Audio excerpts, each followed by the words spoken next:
Good morning. Welcome to the Australian Early Finance Briefing for Tuesday, the 28th of July, 2020. My name's Nick Healey. Late last night, we hit a record high gold price, well, certainly a record in recent years. It hit $1,945 US an ounce, which is about $20 higher than the recent high it hit. And silver's up over 8% to $24 an ounce. Now, you may not know, gold is Australia's sixth biggest export, and in 2018 we exported $16 billion worth of it, and it's about 6.5% of our total exports. Now, what's going on with gold? We mentioned last week, it seems to be a similar situation to what unfolded after the global financial crisis in 2008. There was a big rush to gold because of devaluation in the US dollar due to very low rates, and we're seeing more of that this time around.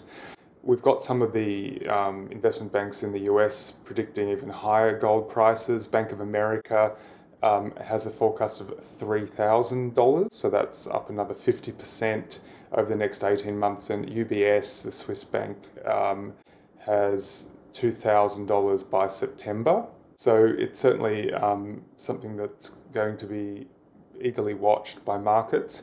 We also have the US Fed meeting, I think, in the next couple of days to sort of discuss their sort of steps forward. We've seen a lot of uptick in coronavirus counts in the US, and it keeps growing around the world, and the economic impact of that.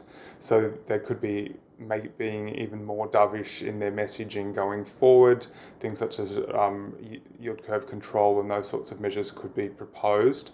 That will put more pressure, downward pressure on the US dollar, and probably make gold benefit as a result. You may not know, Australia still owns 80 tonnes of gold, owned by the RBA. It's actually held offshore in London. It's worth about $5 billion. Okay, staying in the US now, the founder of Bridgewater, Ray Dalio, Bridgewater's one of the world's largest hedge funds.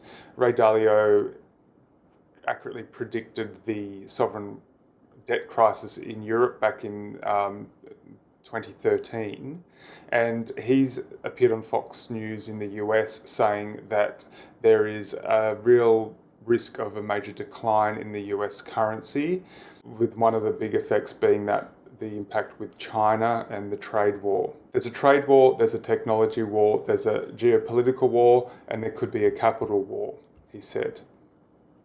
If you say by law, don't invest in China, or even possibly withholding the payment of bonds that the United States owes payment on in China, these are all possibilities. They have huge implications, such as the value of the dollar.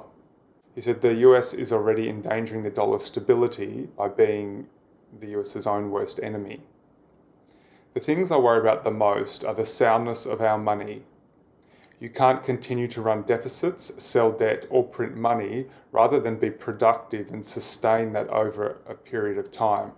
If we don't work together to do the sound things, to be productive, to earn more than we spend, to build the stability of our currency and build the balance sheet, we are going to decline. We're declining because of those things. So, stern words there from someone who has devoted their life to studying the sort of global economic scene. Back here in Australia, the founder of one of the neobanks, or these new sort of upstart banks, Judo Bank, Joseph Healey, has made an interesting argument in the Australian newspaper yesterday, saying that there should be a government sort of COVID hybrid equity vehicle proposed to support businesses to get through the COVID recession. He says most SMEs will come out of this crisis saddled with bank debt, lessor, landlord, tax office and other creditor liabilities, and the fact that interest rates are at an all-time low is irrelevant given the magnitude of this liability mountain. Now, he says the most pragmatic approach is one to convert some of the portion of the unplanned and unwanted and unproductive debt to a private public sector COVID hybrid equity vehicle. So that will provide the inherently viable SMEs out there access to this sort of source of capital, minimizing the dead weight of the zombie firms and avoiding damaging the future borrowing prospects of entrepreneurs through damaged credit histories or credit ratings. So essentially what he's proposing is that it would be a reverse convertible where the government, buys the company's debt, and if there is a downturn, then that debt would then convert to equity, which the company can buy back later in time. So it's some of those securities aren't non-existent in the market. I think a number of the banks have those sorts of structures in place. So it's certainly something that could be done. He says that, refutes the idea that companies will be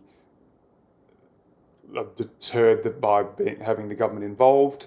He says the investing entity could be at arm's length from the government and mandated to support viable SMEs that might otherwise struggle.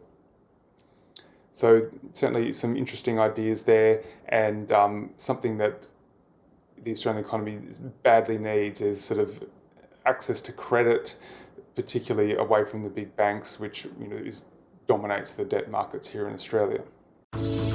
And finishing off with the market updates, the Australian dollar is back near that 1-year high of currently at 71 US cents.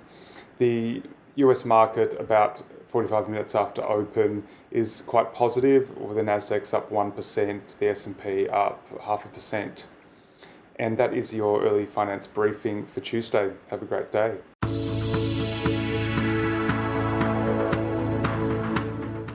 This podcast is for investment professionals only and should not be relied upon by private investors.